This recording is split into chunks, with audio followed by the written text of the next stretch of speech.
People who work with corpses, what is the weirdest thing you've seen? I used to work in a clinic that did 4 treatments all day, so I've seen some grossness. A big problem with a lot of patients was just not bathing, usually because they were too sick/weak, so you couldn't really blame them. But the body odor combined with the odor of chronic illness was hard to stomach. A sickly sweet smell and a sort of greasy/waxy quality to their skin. We also had a woman who treated her illness at home by drinking colloidal silver. Her skin was blue, head to toe. We had one patient who would wet himself every single time he came in. He was old and had dementia and couldn't help it. We weren't grossed out, just felt very bad for him. His wife would always drop him off and leave and refuse to stay with him to help him. The story covers some pretty tough situations in a clinic. It's rough when patients can't care for themselves due to illness. Body odor and skin issues must have made the environment challenging. The woman with blue skin is surprising. Colloidal silver isn't safe. It's also sad about the patient with dementia. It's clear the staff had compassion, even in difficult circumstances. Overall, these experiences highlight the struggles faced in healthcare. I'm always super nervous about getting my hair cut because my scalp sometimes flakes, but not like dandruff. I've only found one shampoo that stops it, and I have to use it regularly. I try to keep it as clean as possible, but sometimes when my hair is long, I will get 1 or 2 flakes regardless, and I'm always worried that the hairdresser will find one and be disgusted, sad face. When I was a kid, the hairdresser in my hometown told me she gave free haircuts to some of the elderly and indigenous people, and once found a spider nest in an Aboriginal man's hair. I hope she was exaggerating, but you never know. It's normal to feel nervous about haircuts, especially with concerns like that. Finding a shampoo that works is a good step. The story about the spider nest is pretty wild. Might be more of an urban legend, though. Just focus on your own experience, and remember that hairdressers see all kinds of things, so they probably won't be too bothered. Just take it one step at a time. Work in a hospital. Knocked on a door to see a patient. Person inside thought I said I was the doctor. I am not the doctor. Got a full frontal view of stage for vulva cancer. Pretty gross. Lots of embarrassment on both sides. Edit for full story. I worked as a chaplain at a level 1 trauma center. I knocked on the door. Someone inside said, "Who is it?" I said, "It's the chaplain." I hear a voice saying, "It's Dr. Chaplain," and the door opens. Patient is facing the doorway with legs spread open for the doctor. I immediately turn around and walk out. No, I'm the chaplain, the minister, the priest, the rabbi, the imam. I probably added every religious title I could think of. That sounds like an awkward situation. Mistakes happen, especially in a hospital setting. It's interesting how something like that can unfold, though. You handled it well by quickly clarifying your role. Not much you can do in those moments, but move on and hopefully the patient had a laugh about it later. Can't be an easy job, but it seems you take it in stride. I'm a barber, and I think I speak for most when I say it takes a certain acceptance of the human condition to do the job. By board regulation, you can't work on S-person with open or oozing sores, so I have definitely turned some services away for that reason. But even if someone is filthy, I'll glove up, put them in the sink, and clean them up, and I am genuinely never disgusted by their biology. The only thing that ever truly disgusted me was a person's lack of manners or the ignorant things they said in the chair while their guard was down. I'm at work and have free time, so as a guy that worked for a long time with shops full of pretty stylists, if anyone is curious about behind-the-scenes conversation about clients or the real reactions that come out after you leave, just ask, and I'll fill you in. It's interesting how much you can see in a barber's chair. The job definitely requires a thick skin and a level of acceptance that not everyone has. It's good that you can handle the tough stuff. The comments from clients can really reveal their true selves, though. It's funny how people talk when they think no one is listening. I'd be curious to hear more about those behind-the-scenes moments. A nail. It was a father of one of my students. I'm a teacher, I work with brains, so I'm totally qualified for this. I just grabbed his arm as he walking past the classroom he was supposed to be in, since parent herding with words gets old real fast. Instantly feel something real strange under his shirt and obvious pull my arm away. He looks at me real strange and goes, huh? I tell I felt something weird and excuse myself. If you could do a vajazzle, piercing a bicep feels perfectly normal. He then pulls up his shirt and shows the head of a nail sticking out of his upper arm and tells me someone shot him with a nail gun 20 years earlier and he never bothered to get the nail out because it seemed pretty stuck. That's quite a bizarre situation. A nail in someone's arm for 20 years is pretty unexpected. It's wild how people can just live with such things. I guess some injuries get overlooked over time. I wonder what led to him getting shot with a nail gun in the first place. Not something you'd usually hear about in a classroom setting. People really do have some strange stories to tell. Cosmetologist here. Weirdest/grossest thing while performing a nail service. Toenails so thick, I thought I was going to break my clippers. Also, near a half-inch of free edge, but the woman didn't end up letting me cut them and instead had me file all the way down. Awful stench coming from feet and debris caked underneath the free edge. Weirdest/grossest thing while performing a massage. Could feel the dirt and skin literally just rubbing off of her. It felt disgusting having some random person's filth rub off on me. And I can't take my hands off of her, so I just rubbed it in and around, over and over, secretly hoping she would feel me rubbing the accumulating filth around on her skin and feel ashamed of how disgusting she was. Touching people like that really disgusts me. Maybe I picked the wrong career. That sounds pretty tough. Nail services can definitely have their gross moments. Having to deal with thick toenails and a bad smell isn't ideal. And the massage experience with dirt and skin sounds uncomfortable. It's understandable to feel that way when you're in close contact with someone else's hygiene habits. It's hard not to question your choices in that line of work after experiences like that.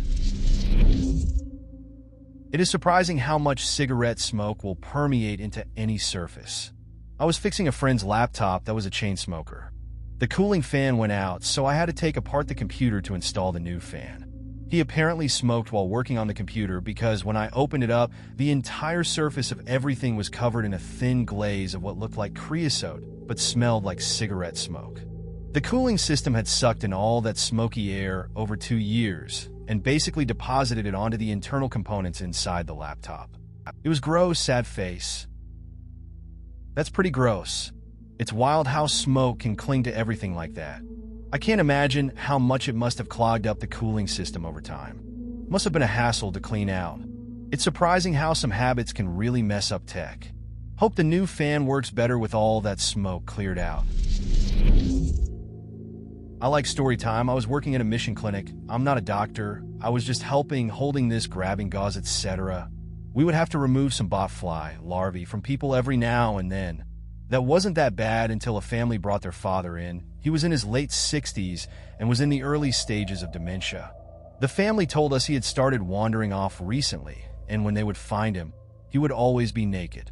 He said he just wanted to be naked like it was nothing. So the family explained that he wasn't feeling well, and they found him in the woods again, and that's when they saw his really swollen sack. They brought him in, and there he sits. It was pretty gross, but also really cool. They have these little hooks that make it really hard to just pull them out. The DR numbed them up and just started to take them all out. This story takes a weird turn. Working at a clinic has its moments, but dealing with bot flies and a naked guy brings it to another level. The family situation sounds rough, especially with their dad wandering off like that. Removing larvae isn't something you'd expect to see often. It's interesting how a gross situation can also be seen as cool, though. Just part of the job, I guess. Seeing this comment has brought up horrible memories of dreadlocks. My twin brother had this friend who was, well, let's just call him a free spirit, really nice guy, and besides these nasty, awful smelling dreads. Well, me and my brother, after months of telling him that it was time to ditch the dreads, had finally caved and let us cut them off and shave his head for prom. Well, I cheerfully grabbed the shears and happily start chopping away. The smell was awful. It brought tears to our eyes. After chopping a few of these horrid clumps of hair, I cut into one and hear a frightening crunch. The room went silent, and we all looked at one another in stunned silence. Upon inspection of the crunchy clump of hair, there was a stale, molding Dorito trapped in one of his dreads. He was mortified and we were thoroughly disgusted. I dropped the shears and noped the hell out of there as quick as I could. None of us spoke of it ever again, and he kept his head shaved after that. Still not sure how in the hell he had a chip in there and never noticed it. That's a wild story.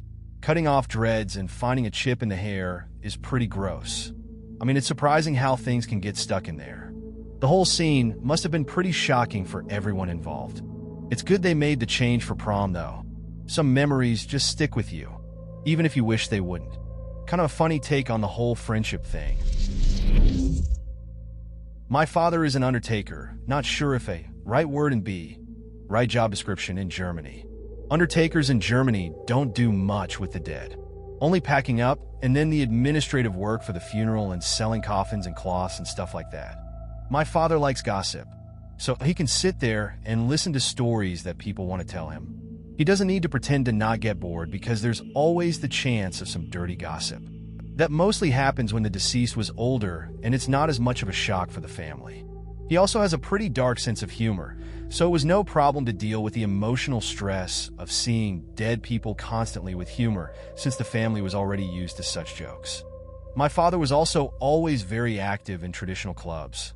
We got a few of those in my part of Germany. Mostly shooting clubs, not what Americans would expect, and carnival. And that's where you get a good amount of clients. Also, everybody dies. So it's good business if you offer a good service. He can't deal with children though, but that's what students are for. A lot of dead people are stored in the basement of the university clinic here, so he just pays some broke student 20 euros and he deals with dead children. He checked if they did good work though. He had one case where the father of a dead boy wanted the boy to wear the jersey of his football club, but because the coffin stayed closed during the funeral, so the dude just threw it in there, which is obviously a no-go. Like I said, good service gives you good business. Not sure if you're interested in the perspective of somebody who's not American, since I assume the actual job description might vary a lot between countries. This gives a different take on the job. It's interesting how undertakers handle things in Germany. Gossip as a way to cope makes sense. The humor aspect shows a unique way of dealing with the emotional side too. The clubs and community connections also play a big role in getting clients. Using students for handling children's cases is a bit unusual though. Overall, a different perspective on life and death. A perm makes straight hair semi-permanently wavy or curly, depending on the types of rods you use. You wrap wet hair around curling rods and apply a perming solution to the hair/rods. Perming solutions are usually highly alkaline, which opens up the hair cuticle and leaves it in a very fragile, porous state. They wear off after anywhere from 4 to 9 months. It really depends on the client's hair, so lots of people get them multiple times a year, and after a couple years of constant perms, their hair is usually in pretty bad shape. It's mostly unavoidable, sad face. I love everything about doing hair, but perms and relaxers are a touchy subject for me because they're so damaging to the hair. Perms can change straight hair to wavy or curly, but they do have their drawbacks. The process involves wrapping wet hair around rods and using a strong solution that can weaken the hair over time. Many people get them regularly, but that can lead to significant damage. It's a tricky balance since the technique can really mess with the hair's health. It's understandable to feel conflicted about them. I'm 29, and I've had the same problem with my feet since I was about 10. The doctor kept on prescribing me creams and pills, but nothing worked. One of my big toenails was really bad, so I told my doctor to just remove it. They did, and it has grown back into a perfect, normal-looking nail. I have another 4 nails like that, so I'm planning on doing the same to those after I've had my baby. It's the best thing I've ever done. I work on my feet, and I was in pain 24/7. It used to catch on my socks and sometimes rip almost all the way off, so it bled a lot too. I can't wait until I have all perfect nails. Sounds like you've been through a lot with your feet. It's good to hear the procedure worked for you. Dealing with pain all the time can be rough, especially working on your feet. Removing the nails seems like a solid plan. Hopefully, once you have the others done, you'll feel much better. Glad you're looking forward to having normal-looking nails. My grandfather swore by kerosene and my mom swears by Vicks VapoRub. Apply to the top of the affected nail and push under as much as possible. Toothpicks work well if you're very, very careful. Kerosene stinks, but I have no idea what it feels like to wear it, so I don't know how it would compare to the tea tree oil, and you might not want to buy a whole bottle of it to find out.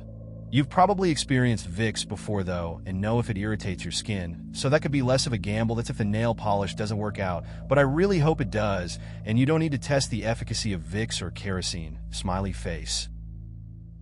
The remedies mentioned are pretty interesting. Kerosene sounds rough, and I can see why some might hesitate to try it out. Vicks VapoRub seems more familiar for most people. It's good that there are alternatives like tea tree oil or nail polish. Hopefully, the nail polish does the trick so you don't have to experiment with the others. Just nice to have options, I guess.